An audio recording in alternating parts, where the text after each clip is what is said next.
Hindi po namin na-experience yung pagmamahal ng isang ama.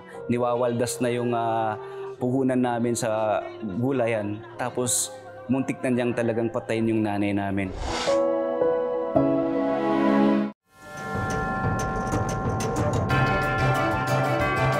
Warm greetings from all of us here in the 700 Club Asia to all our viewers worldwide.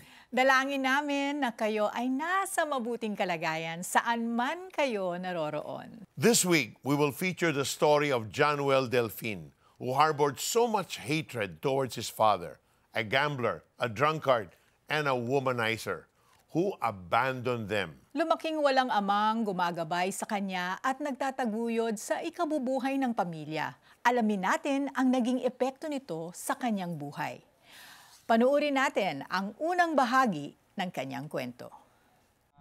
Sa pagsasaka ng ama at pagbebenta ng mga gulay ng ina ang ikinabubuhay ng pamilya ni Januel.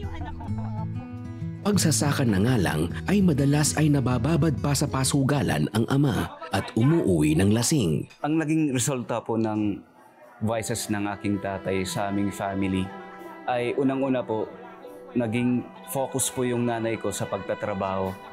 At lagi po kaming iniiwan na kinukulong sa kwarto namin, hindi kami magambalan ng tatay namin. Yun po yung nagbigay sa amin ng hinanakit sa tatay namin. Hindi po namin na-experience yung pagmamahal ng isang ama. Kaya po yung mga maltrato namin sa aming mga kaibigan, minamaltrato ng hindi maganda, katulad na lang ng pagkikriticize sa kanila. Ikaw, maliit ka, ganito, pangit ka. Aktibo ang batang si Januel at mahilig sa sports. Nung sinabi po ko sa kanila na gusto ko po na maglaro ng taekwondo at gymnastics, sabi po nila sa akin na mababali lang yung buto mo dyan. Yun po yung nagbigay sa akin ng pagkainggit po.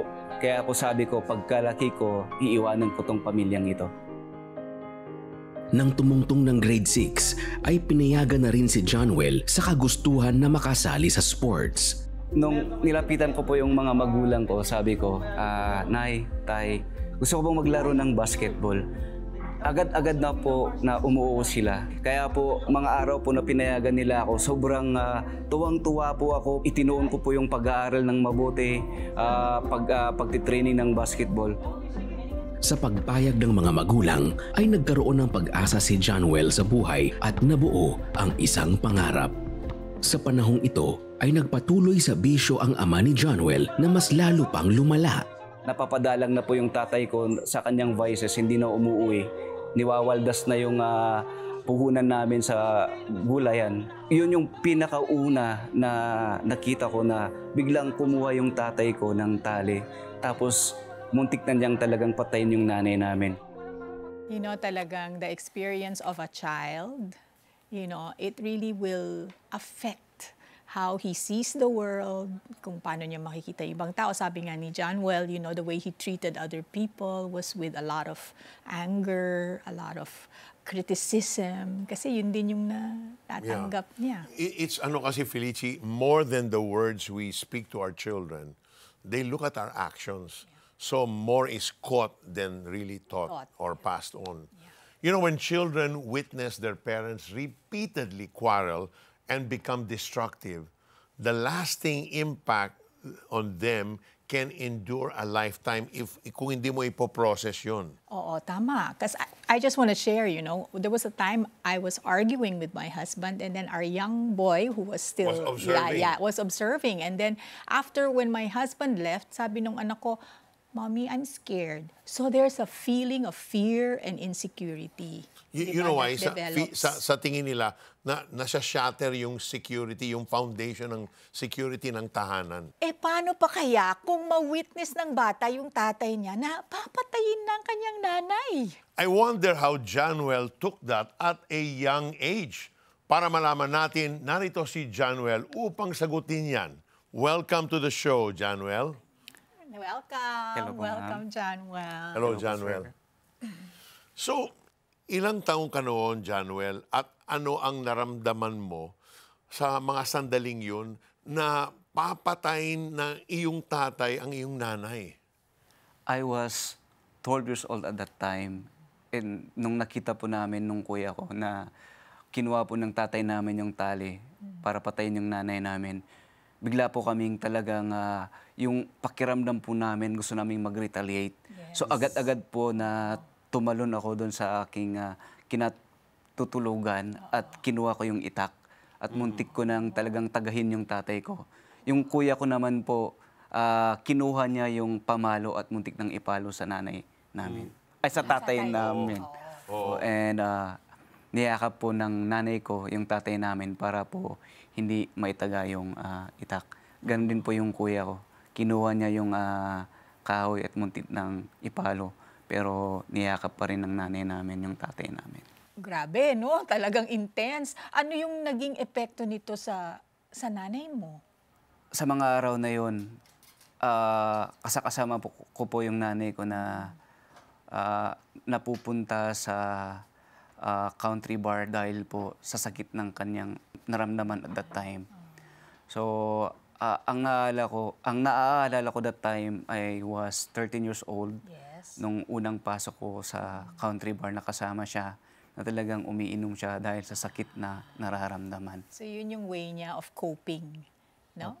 That Opo. was her way of coping. So, Okay.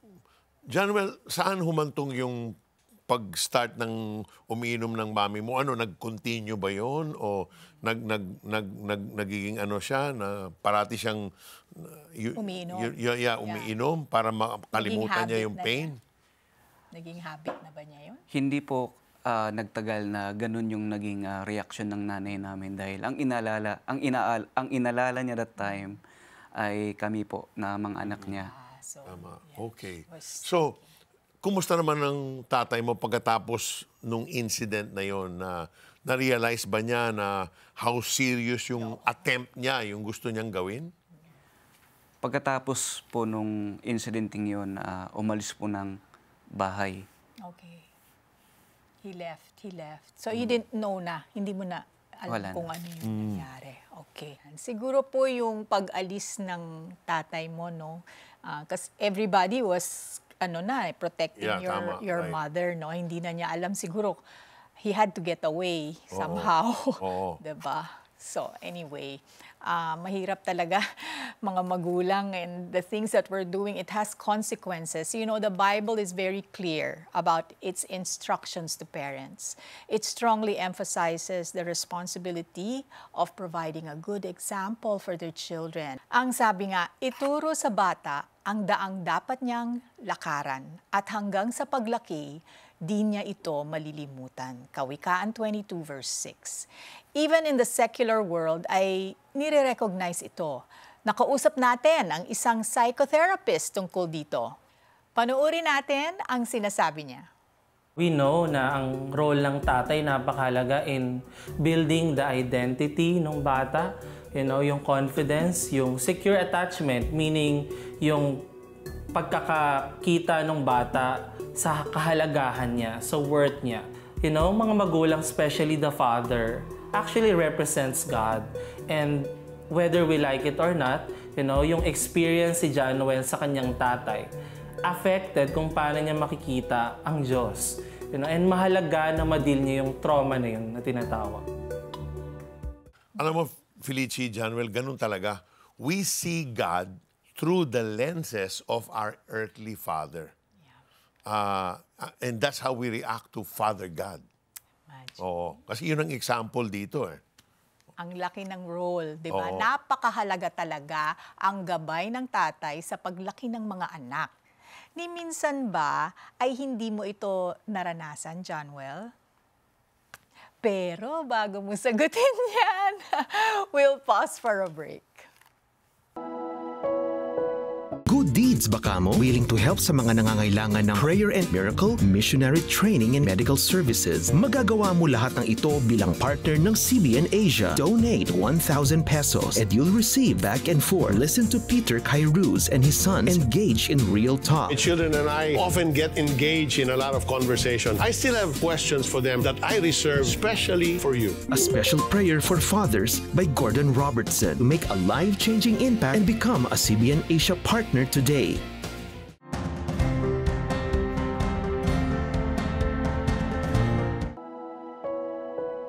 Bago po tayo nag-break, tinanong ko po si John Well, no, hindi ba talaga nagampanan ng tatay mo yung kanyang responsibilidad? Hindi po, kasi pagkatapos nung away nila na yon, yung scene na yon, hindi na po bumalik yung tatay namin. Kaya yung nanay na namin yung nagpalaki sa amin. So parang you felt abandoned siguro or ganun Opo, ba? opo. Ganun Talaga pong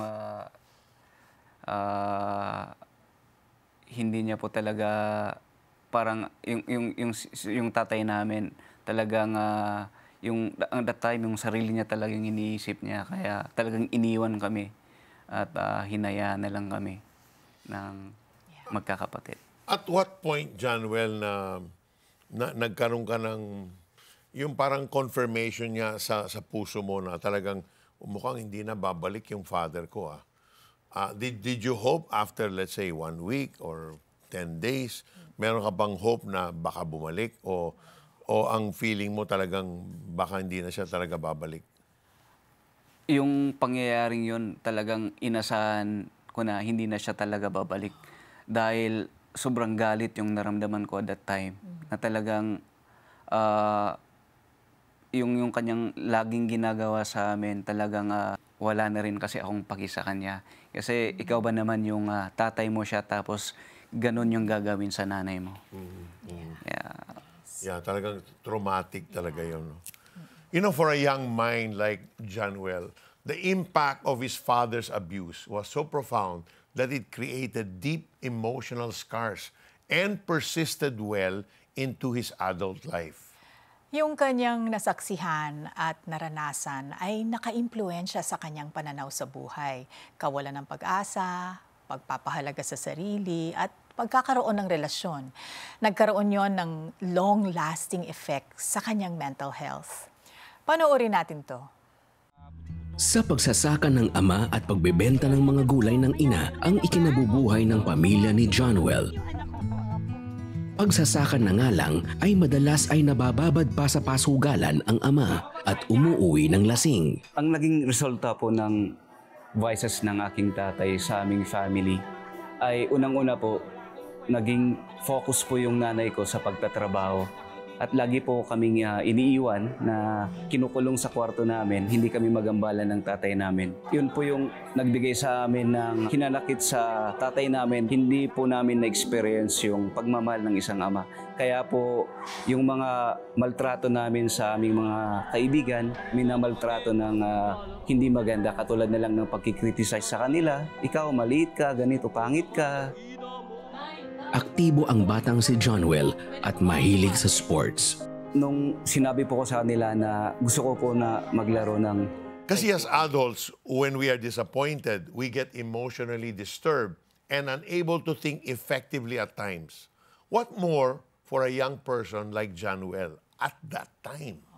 Shattered na nga yung dream niya of a career in sports at pag-asang magkaroon ng magandang buhay, pinalala pa ng mga kamag-anak, di ba? So sa halip na i-encourage, tinangay pa siya sa masamang gawa. So bakit kaya, John Well, madali kang nahila, no? Nadala ka sa kanilang kantsaw? Kasi po, yung salita talaga nila napakasakit, and talagang tinanggap ko ng talaga na wala na rin talaga akong patutunguhan, talagang hopeless, ganun din lang. Talaga. Words have power talaga, Yeah, that's no? so true. Talagang yun ang natanim sa isipan mo. Wow. John Well, maraming salamat for gracing this interview today. You'll be back tomorrow. Yeah, di ba? Yes, But sir. before we say goodbye, let us declare a prayer over you. Heavenly Father, in the name of Jesus, we just thank you and praise you for John Well.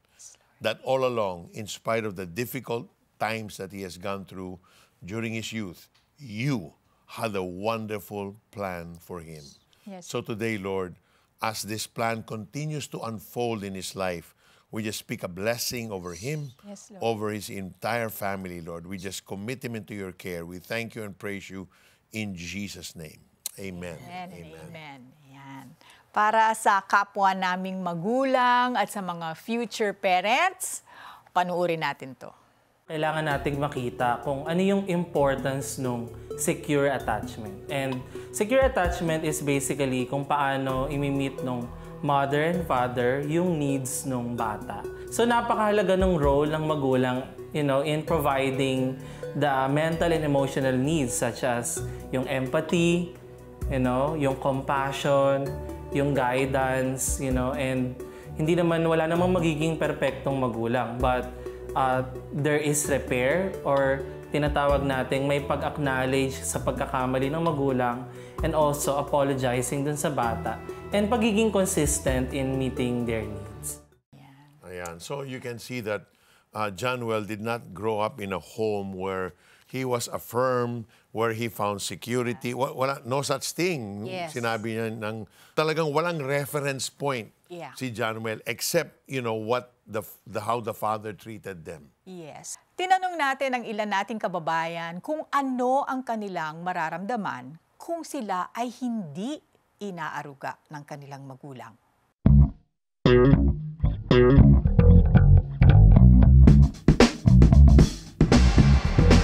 Mas gugustuhin ko na lang pong mawala sa mundo.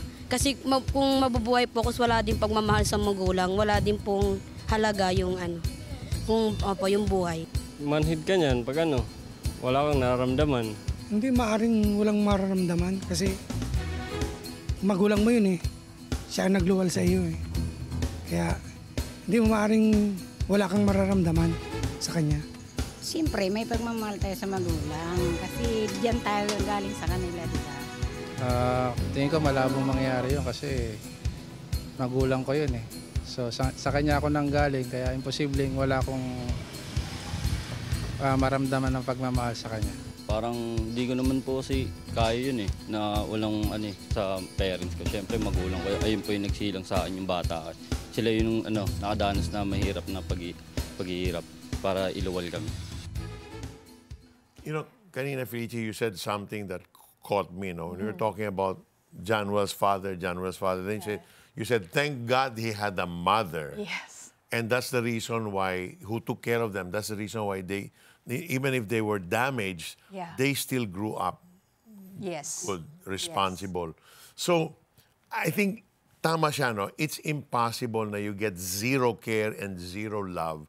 But in case the father does not fulfill his role, diba, as a father. Kasi dapat ang gawin ng father is you speak destiny to your children. You point them to where they should go. Ikaw ang leader eh. Kung wala yun, and the mom has to do a dual role, then you can see that in the case of Januel, na talagang, and most of the things that they were saying, na imposible na zero. So at least one of the parent will take on that role and instill, on her children na how we should behave, how we should live, that we should fear God. Diba? Sabi naman talaga sa Bible that He is the Father of the fatherless. Amen. Tama. So the Lord is so powerful that He can create ways on how these things can be taught to those who have no fathers, diba? But what I'm wondering is it really possible not to have any attachment? I mean, is that siguro ano na yon, no? It could be something that they experienced in the past, maybe, or something that triggered, na ganun talaga, na wala talagang affection for the children. Right. And that's the reason why in the church setting, a lot of kids who don't see a role model in their home, they normally see it in church, in their pastor, in one of the leaders in the church na parang nagiging father sa kanya, father figure. Yes, that's and right. if he doesn't get a hug in the home, he gets a hug in church, an affirmation from these men or these women that they look up to. Yun ang importante ng church din sa buhay ng tao, yung community. That's right. You really need that. Diba? Sila yung kamay at paa ni Lord. Amen. Diba? Magdodonate tao sa CBN Asia. Oo, bait naman. Sige. Type mo cbnasia.com/give. CBN Asia.com Asia.com/give. Yan. Okay pa. Kaya mo na yan. Madali na yan. Ito na. Tulungan niyo po ang dami pong itatype eh. Tapos 4 lang yung daliri ko. Tapos ang dami pang hihinging details. Iba na Ay, iba na! Iba na po. Icons na Opo. Nagbago na yan lang dito. Kaya ko na po to. Sige. Excuse kayo to. Ako na po dito. Relax na po yan. Yan. Pagkatapos ko, Kuya Rodel, ikaw naman po mag-donate, ha? Ikaw nga po, 5 daliri mo, di ka nag-donate, eh. Anong hindi? Kaka-donate ko lang sa cellphone. Sobrang dali na pala. Ano pa hinihintay natin? Donate na!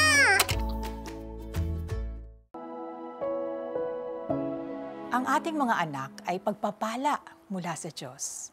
Bilang mga magulang, dapat nating ituro ang pagmamahal at kung paano mabuhay para kay Jesus. Ang sabi sa Bible, mga magulang, huwag kayong gumawa ng mga bagay na ikagagalit ng inyong mga anak. Sa halip, palakihin ninyo sila ayon sa disiplina at katuruan ng Panginoon. That's in Ephesians 6:4.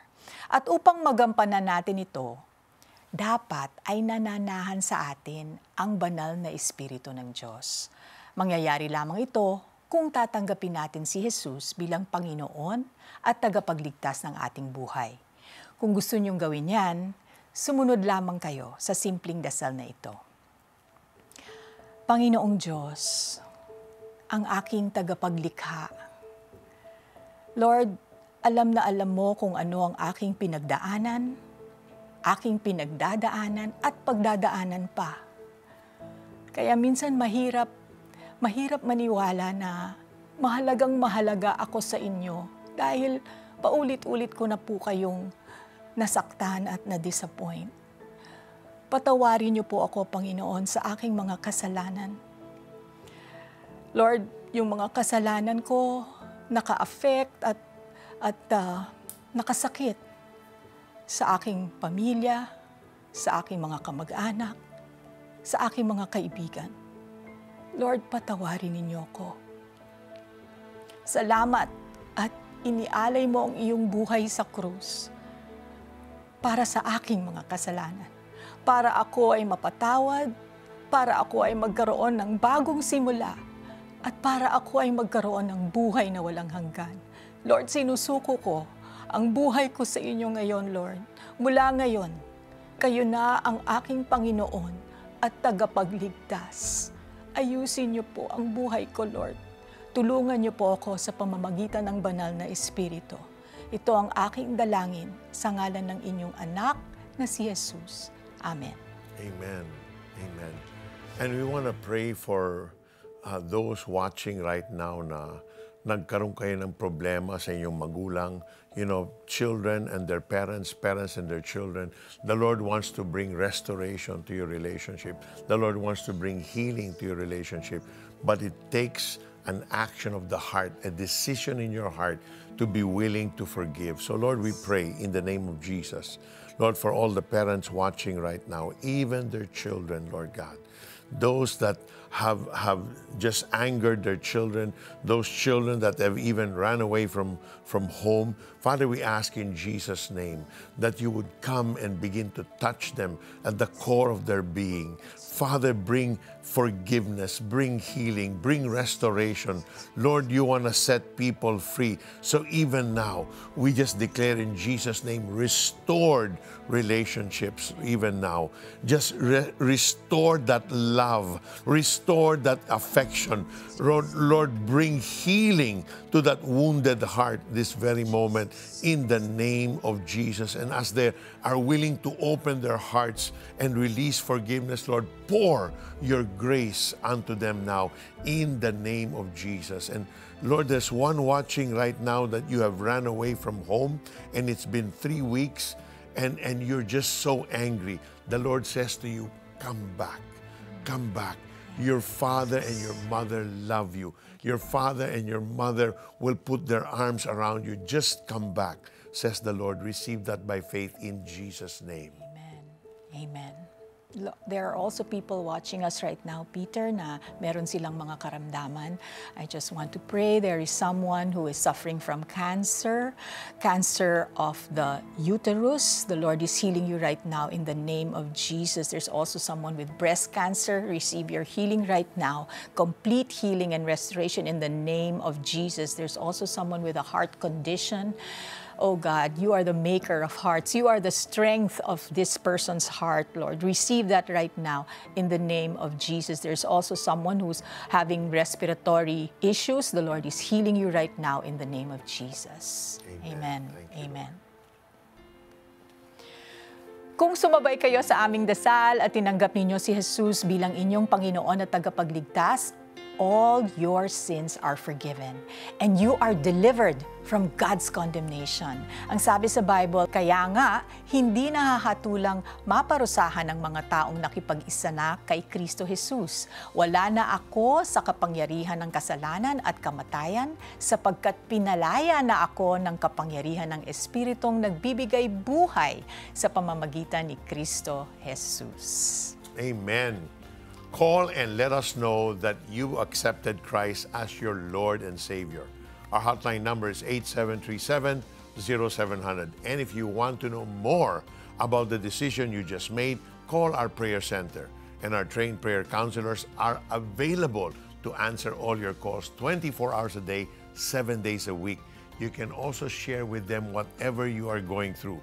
They will pray for you and give you biblical advice. If you want to get connected to a Christian church near your place, they can also help you do that.